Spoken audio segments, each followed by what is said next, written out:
How to annoy everyone at work, the ultimate guide to becoming the office's most memorable pest. We all know that person at work, the one who seems to have a natural talent for driving colleagues up the wall. Maybe it's you? Or maybe you're just curious about what not to do. Either way, learning the art of annoyance at work is a fascinating dive into social dynamics, workplace etiquette, or the lack thereof, and how to test the limits of human patience. If you're aiming to become the office's most unforgettable irritant, here's your step-by-step manual to mastering the subtle, and sometimes not so subtle, craft of annoying everyone at work. 1. Master the art of interrupting. Nothing says I'm important like cutting off someone mid-sentence, especially during meetings. Bonus points if you do it repeatedly, with a smug smile, as if your thoughts are more valuable than anyone else's. Pro tip: interrupt during someone's key presentation or when they're explaining a complex problem.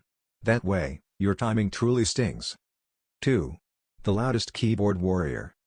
If you want to get on everyone's nerves, turn your keyboard into a drum kit. Typing with the force of 1,000 warriors not only shatters the peace but also ensures your neighbors on the open office floor question their life choices. Extra credit if you combine this with frequent loud sighs and exaggerated phone conversations about your weekend plans. 3. Email like you're writing a novel. Why send a concise email when you can craft a multi-paragraph saga filled with jargon, passive-aggressive undertones, and excessive CCs? Bonus points for using all caps in strategic places to simulate shouting.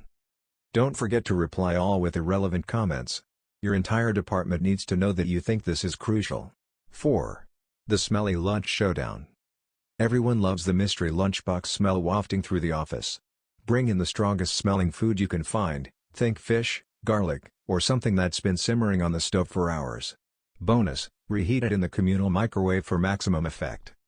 Watch as your co-workers subtly, or not so subtly, try to avoid your table in the lunchroom. 5. The desk disaster. Organize your workspace like a hurricane just passed through. Piles of papers, random coffee mugs, half-eaten snacks, and a mountain of clutter. This not only annoys the cleaning staff but also sets a why bother tone for your neighbors. Need inspiration?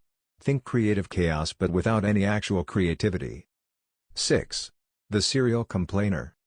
Nothing grates on nerves faster than someone who finds a problem in everything. Be the voice of doom for every new policy, every meeting, every minor inconvenience. Your consistent negativity will quickly wear down the most optimistic colleagues. Complaining loudly about how things were better in the old days adds vintage flair. 7. Overuse of office jargon. Sprinkle your speech with buzzwords and meaningless corporate jargon. Synergize, leverage, bandwidth, pivot, the more meaningless, the better. Use it excessively in conversations, emails, and meetings until eyes glaze over.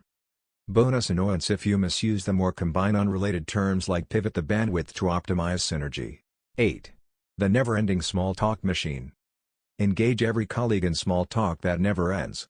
Ask questions about their weekend, family, favorite TV shows, and then keep going, no matter how politely they try to escape. Extra points for asking the same questions every single day. 9. The perpetual procrastinator. Need a task done? You'll have to wait forever. Drag your feet, make excuses, and push deadlines just enough to cause a ripple effect of chaos. Everyone will love the tension you create, not really. Combine with vague promises like "I'm working on it," to keep everyone guessing. 10. Personal space invader. In an era of pandemic awareness, nothing is more irritating than someone who stands way too close in line, leans over your desk without asking, or insists on sharing your personal space. Bonus points if you do it while eating your smelly lunch. Why would anyone want to be this person? Of course, this guide is a fun way to explore what not to do.